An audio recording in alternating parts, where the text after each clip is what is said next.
Middle east में छिड़ी जंग के बीच रूस भारत को तेल देने के लिए तैयार है। इस जंग का एनर्जी पर गहरा असर पड़ेगा क्योंकि भारत के कच्चे तेल के इंपोर्ट का लगभग 40% हिस्सा स्ट्रेट ऑफ हुर्मुज से होकर गुजरता है। मिडिल ईस्ट में छिड़ी जंग के बीच रूस भारत को तेल देने के लिए तैयार है। लगभग 95 लाख बैरल रूसी कच्चा तेल भारतीय पानी के पास जहाजों में मौजूद है और कुछ ही हफ्तों में भारत पहुंच सकता है। रॉयटर्स में सनत के एक बाखबर जराये का हवाला देते हुए जानकारी दी है। जराये ने बताया कि इसे कुछ ही हफ्तों में भारत पहुंचाया जा सकता है, जिससे रिफाइनरियों को फौरन राहत मिलेगी। भारत में कच्चे तेल का जखीरा लगभग 25 दिनों की मांग को पूरा करने के लिए बचा है, जबकि रिफाइनरी के पास गैसोल, गैसोलीन और पेट्रोलियम गैस का भी महदूद जखीरा है।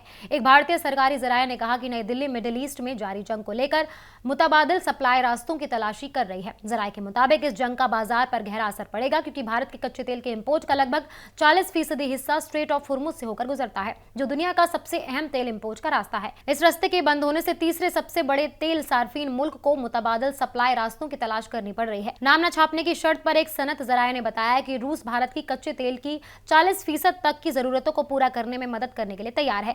सनत के आदादोशुमार के मुताबिक जनवरी में भारत का रूसी कच्चे तेल का इंपोर्ट घटकर लगभग 1 मिलियन बैरल रोजाना रह गया, जो नवंबर 2022 के बाद सबसे कम है। ऐसा इसलिए हुआ क्योंकि दिल्ली अमेरिकी टैरिफ से राहत पाने की कोशिश कर रही थी, जिससे कुल तेल इंपोर्ट में मॉस्को की हिस्सेदारी घटकर 21% हो गई। जराये ने बताया कि फरवरी में हिस्सेदारी बढ़कर लगभग 30% हो गई है। अमेरिकी सदर डोनाल्ड ट्रंप ने पिछले महीने रूस से तेल खरीदने की वजह से भारत पर लगाए गए टैरिफ को हटाने पर आमादगी जताई थी। ट्रंप ने कहा कि नई दिल्ली रूसी तेल खरीदना बंद करने पर राजी है। भारत ने ऐसा नहीं किया और उसका कहना है कि उसकी स्ट्रैटेजी बाजार के हालात और बदलती बैनुल अक़वामी तब्दीलियों पर इन्हिसार करती है।